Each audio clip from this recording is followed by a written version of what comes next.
Okay. Sometimes lens secrets are really subtle, sublime. Kind of like, I don't know what it'd be like. You're looking at like two identical twins off at a distance. They're both identical. And then you realize that one has incurable diseases. I know for a fact I've got more 50mm lenses and 55mm and 58 of various manufacturers than anybody. There might be one guy in Japan that has more than me. Here's the fact. Now you can tell me I'm full of crap, but I know for certain I am absolutely not. As magical as many 50mm lenses are, and my God, I can't even imagine how many I've got and how many I've used. 55mm, now of course there are crappy 55 and 58mm lenses.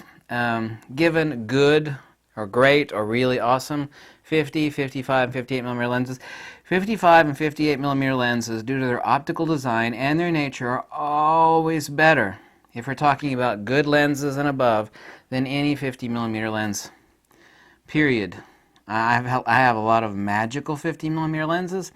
The bokeh from 58mm, from a good 58mm, will always beat the piss out of an awesome 50mm. 55 or 58, the bokeh from a good one will always blow the hell out of a really awesome 50mm lens. I'm not talking about any specific manufacturer. We're talking about Zeiss, talking about Voigtlander, Contax, Nikon.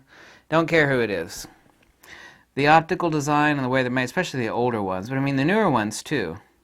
There's a reason why people buy for portraiture for DX that really expensive 58mm 1.4 Nikkor.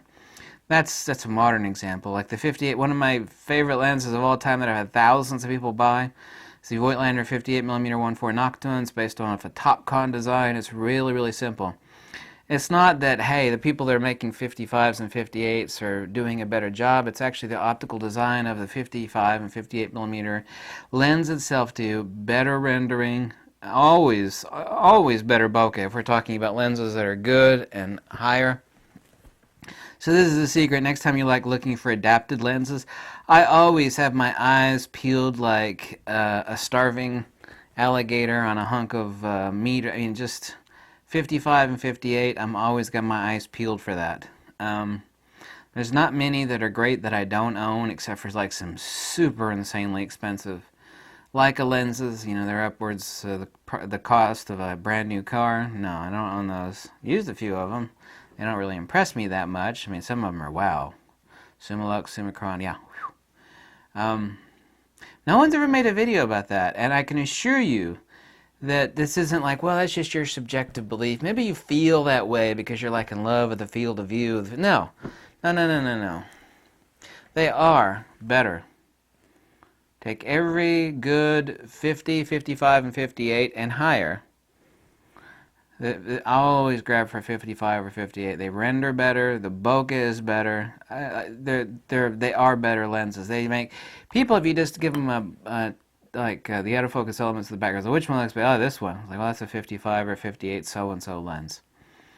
Auto Sears lenses, which is a Rakinen lens. Rakinen lenses, Mamiya Seikor, Yashinon lenses, Cosina lenses, Nikkor lenses, Voigtlander lenses, Zeiss lenses. I'm talking about all of those. I own basically every 50, 55, and 58mm lens across the spectrum of those manufacturers. Here's actually a really rare one. This is the Mamiya Seikor 58mm f1.7. Whoa. So I'm not saying there aren't bad 55s and 58s. There's not many. There's certainly some. Some of the really old crap.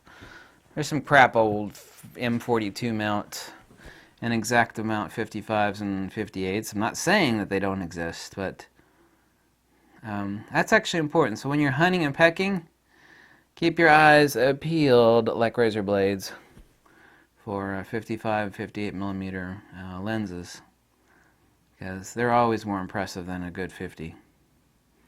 They are. That's not. You say, that's your opinion. It's not, actually. It's not. They are better. It's the nature of that focal length lends itself to better bokeh and better rendering. They are better. Most of them are much more simple. This is also important, I forgot to mention. Simpler elemental designs.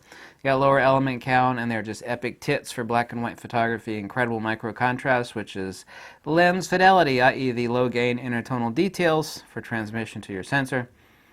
So, just like that. Thank you so much for watching. If you like these videos, click the link below, because I don't have any affiliates or sponsorships or any of that crap. And join my Patreon. And I'm going to spend an hour on the phone tonight with one Patreon and help him build something. I don't know if it'll be an hour, but it'll probably be an hour. So thanks so much for watching, and catch you later. Bye.